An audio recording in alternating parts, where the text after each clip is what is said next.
Hi అండి, అందరూ ఎలా ఉన్నారు? బాగున్నారా? నేనైతే చాలా బాగున్నానండి. మేము మొబైల్లో రీల్స్ స్క్రోల్ చేస్తూ ఉంటే మాకు మొహబ్బత్ కా షర్బత్ అయితే కనిపించింది. సో మేము ఎప్పుడు టేస్ట్ చేయలేదు. అలాగే మా పిల్లలు కూడా వీడియో చూసేసరికి ఇది చేయి మమ్మీ, ఇది చేయి మమ్మీ అని అంటున్నారు. సో ఆఫ్టర్నూన్ స్కూల్స్ కాబట్టి ఆఫ్టర్నూన్కి వచ్చేస్తారు అని అప్పుడు చేద్దాము అనుకున్నాము. సో అప్పుడు కుదరలేదు. సో కాబట్టి ఈవినింగ్ 5కి అలా స్టార్ట్ చేశాను. పుచ్చకాయనైతే 2 పార్టిషన్స్గా కట్ చేసుకొని తర్వాత ఇంకొక పార్ట్ని అయితే ఫ్రిడ్జ్లో పెట్టేసాము. ఒక పార్ట్తోనే మేము జ్యూస్ అయితే చేసుకోవాలి అనుకున్నాము. కాబట్టి ఒక పార్ట్ని ఇలా కట్ చేసుకోవాలి, చిన్న చిన్నవిగా కట్ చేసుకోవాలి 1 బై 1. అలాగే ఇలా కాకుండా ఇంకొక ఆపోజిట్లో కట్ చేసుకొని మొత్తం ప్లేట్లోకి అయితే తీసుకోవాలి. ఇప్పుడు సమ్మర్ కాబట్టి మనకి సీజనల్ ఫ్రూట్ కూడా ఇది తింటే చాలా మంచిదండి. వాటర్ కంటెంట్ ఉన్న ఫ్రూట్స్ అయితే సమ్మర్లో ఎక్కువగా తీసుకోవాలి అంటారు. కాబట్టి పుచ్చకాయ ఈజ్ ద బెస్ట్ అండి. మొహబ్బత్ కా షర్బత్ మేమైతే ఫస్ట్ టైం ట్రై చేస్తున్నామండి. ఇలా వస్తుంది అని నేనైతే కల్లో కూడా అనుకోలేదు. సో ఇలా మొత్తాన్ని కూడా తీసేసి ఒక గిన్నెలోకి అయితే వేసుకోవాలన్నమాట. ముందుగానే పాలు వేడి చేసి చల్లార్చి పెట్టుకోవాలి. సో నార్మల్ పాలు కూడా వేసుకోవచ్చు. సో నాకెందుకో నచ్చలేదు కాబట్టి వేడి చేసుకొని ఒక పక్కన చల్లారబెట్టుకున్నాను అనమాట. ఇది చేసేంతసేపు కూడా చాలా ఎగ్జైట్మెంట్గా చేశానండి.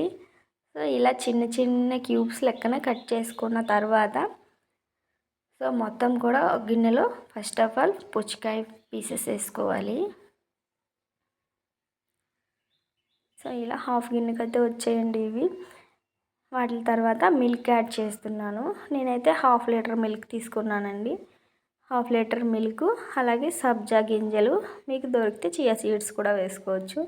సబ్జా గింజలు అయితే ఒక కప్ అలా వేసుకున్నాను అనమాట. నేను చేసే క్వాంటిటీ ఎక్కువగా ఉంది కాబట్టి సీడ్స్ కూడా ఎక్కువగానే వేసుకున్నాను. సో మనకి సరిపడంత షుగరు, మా ఇంట్లో మా మామయ్యకి షుగర్ కాబట్టి నేను షుగర్ కొంచెమే యాడ్ చేశాను. ఇంకా మరీ ఎక్కువ తింటే పిల్లలకి దగ్గు జలుబు చేస్తుంది కాబట్టి సో మీకు కావాలంటే మీరు ఇంకా ఎక్కువ కూడా వేసుకోవచ్చు. ఇవన్నీ వేసుకున్న తర్వాత బాగా మిక్స్ చేసుకొని ఆ తర్వాత ఐస్ క్యూబ్స్ వేసుకోవాలి. ఐస్ క్యూబ్స్ మౌల్డ్ అయితే మా ఇంట్లో కొంచెమే ఉంది కాబట్టి కొన్ని ఐస్ క్యూబ్స్, అలాగే కూల్ వాటర్ కొన్ని యాడ్ చేశాను అనమాట నేను. సో ఇవన్నీ బాగా మిక్స్ చేసుకోవాలన్నమాట. ప్రతి ఒక్కటి కూడా బాగా మిక్స్ చేసుకున్న తర్వాత తాగితే చాలా బాగుంటుందండి. మిక్స్ చేసిన తర్వాత ఇలా ఉంటుంది టెక్స్చరు. మేమైతే కలర్ కోసం ఏమీ యాడ్ చేయలేదు.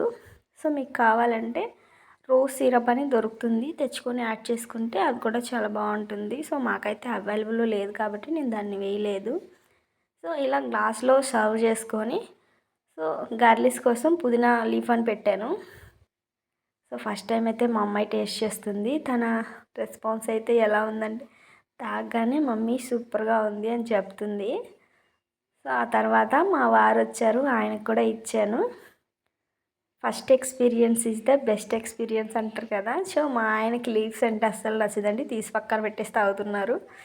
అసలు మా వారైతే నేను చేసే రెసిపీని అసలు ఎక్స్పెక్ట్ చేయలేదంటే ఇలా ఉంటుందని. చాలా బాగా వచ్చింది. ఎప్పుడైనా అప్పుడప్పుడు పిల్లల కోసం నా కోసం ట్రై చేస్తూ ఉండు అని చెప్పారు. సో మీరు కూడా ఎప్పుడైనా ట్రై చేయకుండా ఉంటే ఖచ్చితంగా ఒక్కసారి అయినా ఇలా చేసుకొని తాగి చూడండి. సో హెల్త్ బెనిఫిట్స్ కూడా చాలా ఉంటాయి. Thank you.